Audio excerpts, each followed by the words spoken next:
bölüp turup özünçe Tovaşlı jер boyunça işlep, ошондон bir чечимге келип, анан кийин чечим кабыл болуш керек. Ошон үчүн Кемпир-Абад эч кандай талашсыз жер.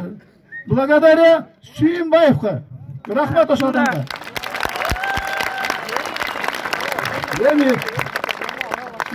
Мен жаңы ошол жерге бүгүн келгенде бир жигит абдан туура айтып атат да. Ушу курултайды бир саясатка айландырбасак экен. Ушул жерден бир туура чечим кабыл алып, ушунун чече турган жолун тапсак экен деп айтты да. Ошо боюнча мен мынандай сунушум бар. Мына биринчи сунуш өзүңөр айтып атасыңар, берилбесин. Берилбесин. Муну укпай келет абы? Кантип узабыз? Айтам, тигилер берем деп атат да. Сунушту укпагандан кийин талап көтөбүз деп атасыңар. Талап деп атасыңар. Талабыңарды да карабайт. Талабыңарды карабай туруп, Жогорку Кеңештин комитетинде карады го. Жогорку Кеңештин комитетинде ошол жерде отурдук. Мен ошо түңүлдүм депутаттардан. Аяка жетсе, ошол күнү жерде жер өтсүн деген мамиле колдоп койгу да аяктан эмеси. Үчүнчү бул чара. Кандай чара көрөбүз? Биз чара көрүшүбүз керек. Сунуш талап менен иш бүтпөйт Кемпир-Абадтыкта. Тура. Браво! Молодец. Бул эмне деген чара болуш керек. Биз муну Бириккен демократиялык кыймылдын мүчөлөрү ошо Жогорку Кеңештен чыккандан кийин жарыяладык. Ушу Кемпир-Абад Өзбекстанга өтсүнбү же өтпөсүнбү деп элдик референдум өткөрөлүк дедик. Элдин колуна салалык дедик. Себеп дегенде депутаттардын колунан жүз өтүп кеткен деп отурат. Ошон үчүн биз ушу силерге курултайга чакырылганда мына замиринин болду ошол жерде айттык. Ел менен сүйлөшкүлө. Курултайды силер өткөрүп атасыңар. Силердин талабыңарды, сунушуңарды сыйлап келебиз. Биздин өзүбүздүн сунушту айтабыз. Мына биздин сунуш бир сунуш ушул эме элдик референдумга чыгаралык. Эгерде кыргыз эли Кемпир-Абад өтсүн деп эметсе, айла жок. Эгерде кыргыз эли өтпөсүн десе, бийликтин укугу жок. Өткөн берип кое турган болуп калат. Өтпөсүн. Андан башка жерден утурлап, жерден бир татал жери бар балдар. Сервер. Эгерде ушул эл өтпөсүн деп чечим чыгарып койсо, бул түбөлүктүү чечим болуп калат. Себеп дегенде Мирзоев менен Жапаров бүгүн бийликте. Бүгүн жанагы Ташиев айтып аткан сүйлөшүүлөр бүгүнкү сүйлөшүүлөр. Эртең заман өтөт. Бийликке башкалар келет. Эске салгылачы, Советтер Союзу учурунда элчиси менен Кравчук кол койду да Украина менен Россиянын ортосунда. Бүгүн Путин угуп атабы ошол кол койгонду? Түшүнүңөрбү? Эгерде биз азыр, эгерде ушул элдин талабы менен бекитип албасак, элдин эч ким кийин президент болбосун бул маселени көтөрүүгө 40 деген акысы калбаш керек. Эң туура. 40 деген акысы калбаш керек. Болбосо эртең дагы чыгып алып, дагы эметет. Ошондуктан элдик референдум деп биз сунуш кылдык. Бүгүн курултайда өзүңөр чечим кабыл алды.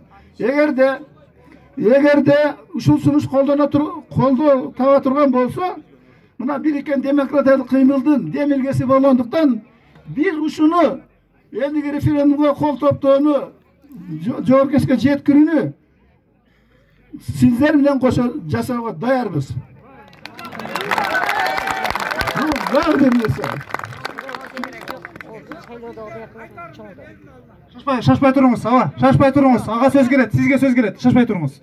Сыйлайлы, бири-бирибизди сыйлайлы.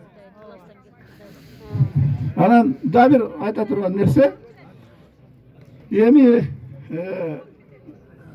эгерде бул элдик референдумга чыгарганда өзүнүн бир технологиясы бар.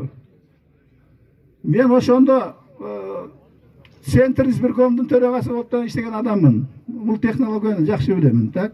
Ошондуктан биерге биз жана ратификацияны Жогорку Кеңешке алып чыккыча референдумду ратификация өтүп кетиши да мүмкүн. Себеп дегенде биз андан министрден уруксат алышыбыз керек.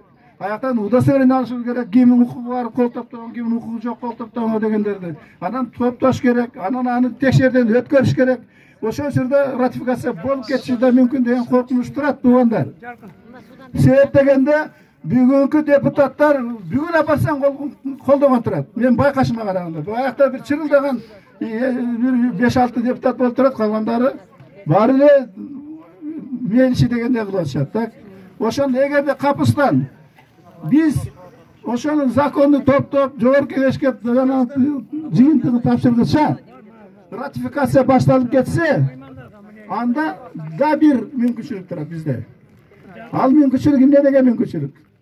Ал ошол ратификация боло турган күнү мынантип калдайып жогорку кеңешке арасына барып депутаттардан суранышыбыз керек.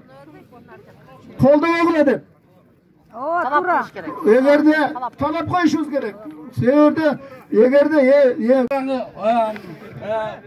референдум кылабыз деп убакытты созуп туруп алсак, бияктан бияка келгенге акчабыз да жок. Туурабы? Биз кантип барып бияка туруп күндүр-түндүр ошол жакта тигиле эшектер чечкенче биз неметпе калабыз, туурабы? Ошондуктан биздин жерибизди тийгиз мына ушул жерден кабыл алып кеткиле. Ким иштейт, иштей албайт дегенди да айтып койгула. Бирликечи дайым эле келип ушинтип отурабыз, талаа түстө келип туруп, саргайып аргындан жалдырап кокуй бизге тийбегилечи деп.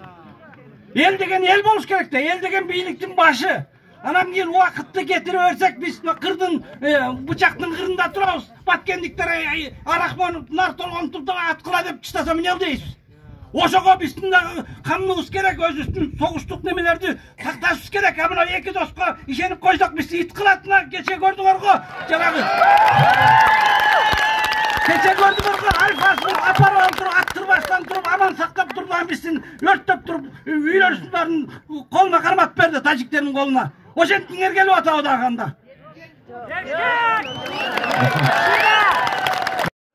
Биздин Курманжан YouTube каналына жазылганда лайк басканды унутпаңыздар. Коңгуроону басып биздин видеолорду биринчилерден болуп көрүңүздөр.